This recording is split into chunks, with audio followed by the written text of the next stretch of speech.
everyone, I'm Hannah Clubley, and today I'm so excited to say I'm joined with Bradley Simpson. Hello, how's it going? Yeah, really well. How are you? I'm good, thank Excited for the show tonight? I am, I'm very excited, it's going to be fun. So I'm joining Brad ahead of his first night in London on the current tour. So let's get into it. It must have been pretty nerve-wracking, you announcing your solo venture. Tell us how you felt about that and what made now the right time to do it.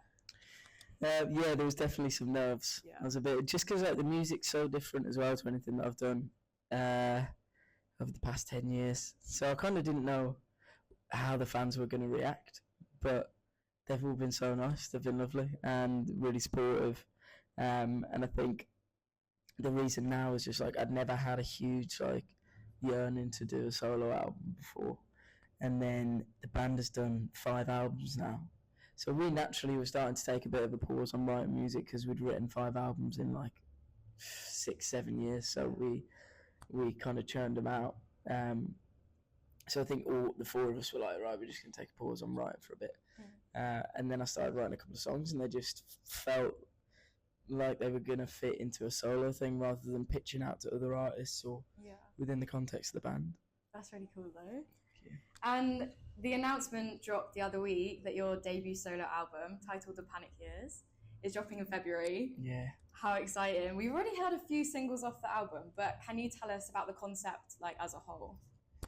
Yeah, I think I'd seen it a couple of times pop up. There was a book called The Panic Years, and then there's a couple of things about your 20s and being described as your panic years.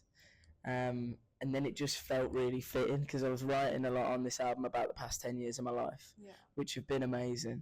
But I've been going through my 20s in them and going through my 20s growing up in the band and touring and traveling, so many things whilst growing up and coming out of being 18, 19 into your early 20s. I think it's a weird stage of anyone's life. You're trying to figure out who you are and what you want to do and all of these different things. So a lot of the songs ended up kind of talking about those points in my life. But I'd kind of wanted to... The panic years can sometimes have a slight negative connotation or can instill panic, funnily enough. But I think even the word and the connotation can be quite jarring sometimes. And I think I wanted with the album for it to be a bit more reassuring of even in moments of panic or periods of not knowing what you're doing or where you're going, you come out the other side and you're like, I needed that, or you learned from it, or you learned more about yourself. So I think hopefully they can be reassuring songs to people of being can get through these moments and come out the other end better for it. I definitely feel like it's something that a lot of your fan base can relate to. I mean, you can see the way people are reacting to the songs already. It's so cool. And even the album announcement and speaking a bit about the concept of the album, can see a lot of the fans are going through their 20s now, and it's such a strange time in your life. It can be amazing, 100%. It can be, but you have ups and downs, so it's nice to see that it is relating to them. So reflecting on the album overall, what is one song you were most excited to share, one you were most nervous to share, and one that nearly didn't make the album? Ooh. I was probably most nervous to share Cry at the Moon, the first single. Because it was the first single, and it was also I kind of wanted to start as I meant to go on, and it was a lot more rocky than anything that I'd done. So I was bricking it for that because I just didn't know how people were going to react. And the one that I was most excited, there's a song that no one's heard because I've been playing quite a lot of the songs on this tour. But there's 3 songs that I haven't played yet and no one's heard. So there's a song called Almost, which I'm really excited to hear, for people to hear, because it's just a different vibe to the ones I've been putting out. And then, what was the last one? One that nearly didn't make Nearly the album. didn't. There's a song called Favourite Band. Yeah, I've heard. Which is got subbed in, there was a song that was going to be on the album, and then it last minute I was just we held that song back because it might be going out at a later stage.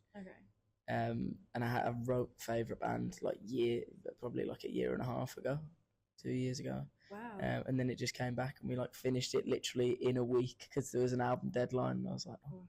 So yeah, that very nearly didn't go on the album.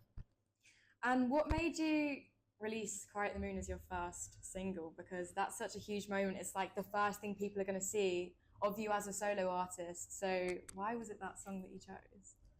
I think Cry at the Moon was like the first one that I wrote and finished, and I was like, this is exactly where I want to go, and like this is the sound that I want to be. And it was kind of is similar to a lot of bands that I'd grown up on, so we were listening to a lot of those bands like Queens of the Stone Age and White Stripes, and that's just the music that I've grown up on and I love. And it sparked the rest of the album, so it was a really like important song. And I think as soon as I finished it, I was like, this is how I want to introduce my music to the world. Yeah. And even like in the song, it starts quite, for the first like 45 seconds, it's just acoustic and vocal, and then the drums and everything comes in at about a minute. So even that felt like a bit of a metaphor for the whole project, of it being like maybe not something people would expect. So yeah, it felt like the right first thing. And your most recent release of the album was called Holy Grail, which came out a few weeks ago. Can you tell us about the meaning behind that track and your creative process? Yeah, it's just a love song, really. Yeah. It's about like life and the ups and downs of life, and having someone there by your side, and wanting to go through those things with them, and knowing how having someone there with you makes it all a lot easier and kind of makes it all worth it. And looking forward to those moments where, I know it sounds strange to look forward to the moments where you'll be arguing about stuff when you're like 40, but I think that was the sentiment of it being like, this is your person to kind of go through all of those things with. What song did you find the hardest to write?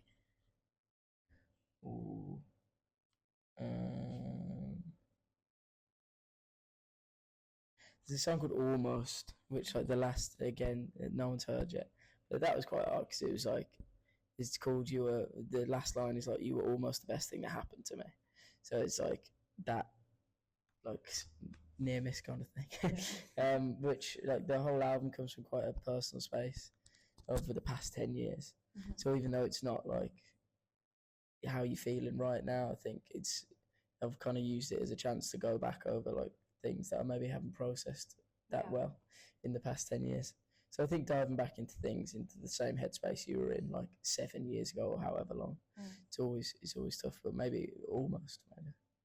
And I want to talk about Daisies as well, because I feel like I saw somewhere that wasn't originally meant to be on the album, or you hadn't shortlisted it as one of the last, and then you trialled it in the March shows the 100 Club, and fans just went crazy for it. Yeah, that was it. Like it got a really good live reaction, and then by the second night, everyone was kind of vibing away. Yeah. So yeah, it wasn't meant to be a single. Well, that's the one. Meant to be a single, yeah. And then literally off the back of the 100 Club shows, everyone was like, we should just put this out. Yeah. And it's nice to be able to do that as well, because like the album's been written for, like, it's been finished for about 6-7 months, so it's nice to be able to just like switch into songs as and when. Yeah, a bit of creative freedom, I guess. Yeah. It's funny because I was at one of the 100 Club shows. Really? Yeah. Oh, and off the back of it, like Daisies was my favourite one. So it's really funny, like knowing that. You wrote some of the album in Paris, I believe, and some in New York as well.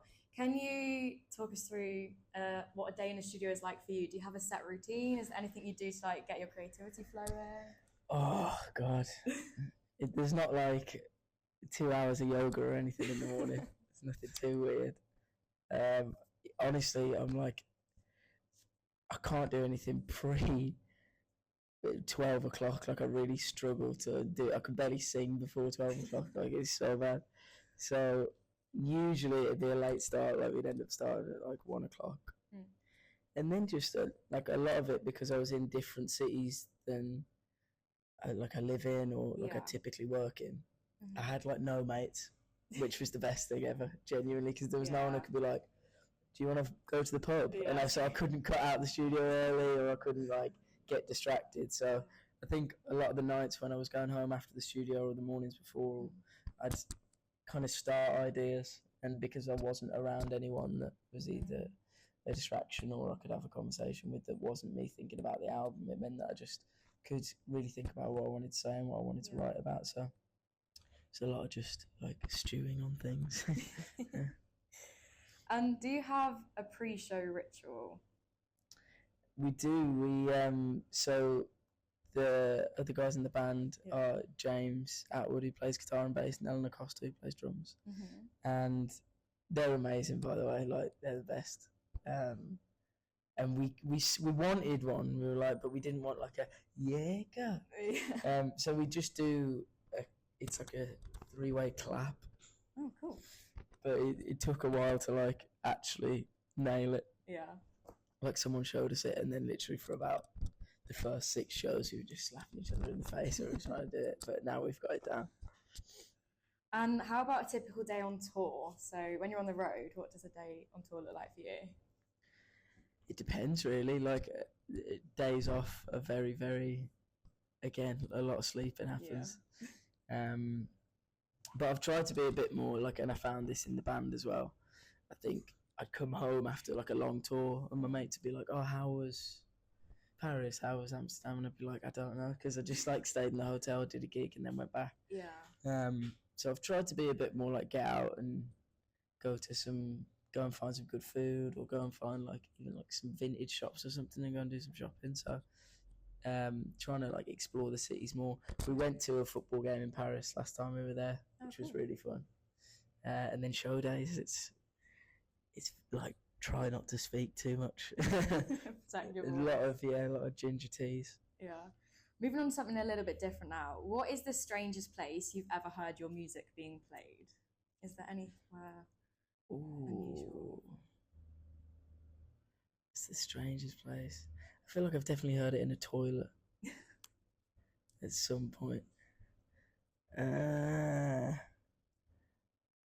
You know what the weirdest time is? When it's like, I'd go home and I'd go to the gym, and I'd hear it in the gym. I feel like, this is so weird, because this is like the place that I'd always go and it'd switch off, and then I'd be wailing over the stereo. Like, not again. Not again. Shut up. And what artists would you most like to collab with?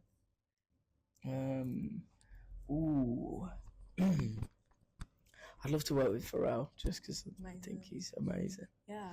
And I think he's really good at like getting the best out of artists that he works with. Who else? I'm really like Maggie Rogers. I love Maggie Rogers. I think she's really good. It'd be fun to write with her. And are you going to release any more new music before the album drops? I know we've heard quite a few singles, but is that all we're getting until February now? Or? Well, I can't say. But we do have like a good few months before the album comes out, so maybe. Fingers crossed. Who knows? And so you're touring at the minute, but the Panic Years tour for April and May next year. Is there anything you can share with us about that tour? Is it all under wraps as well? I haven't even started thinking, honestly, because like we were saying the other day, I've put a tour on sale whilst I'm on tour. Yeah. So there's a lot like going on, but I really like to I build the tours myself, so I do all the like music for it and the MDing at home. So I think I'm just like trying not to think too much about it now, but I definitely know, like, I'm even picking stuff up from these shows that I'm like, that would work, that wouldn't work. And we've changed a couple of things throughout this tour, just extending sections, or just because you get a really good tell off the crowd what works and what doesn't. So this tour's been really good for that. Yeah. But I just want it to be like bigger and better. Yeah. Well, thank you so much for taking your time out today for me to speak to you. It's been really cool. Thank you. Chatting to you, and enjoy your show. I'm really excited to see it. Yeah, you sticking around, you guys? Yeah, definitely. Lovely. Definitely sticking around. Yeah, thank you so much. Thank you.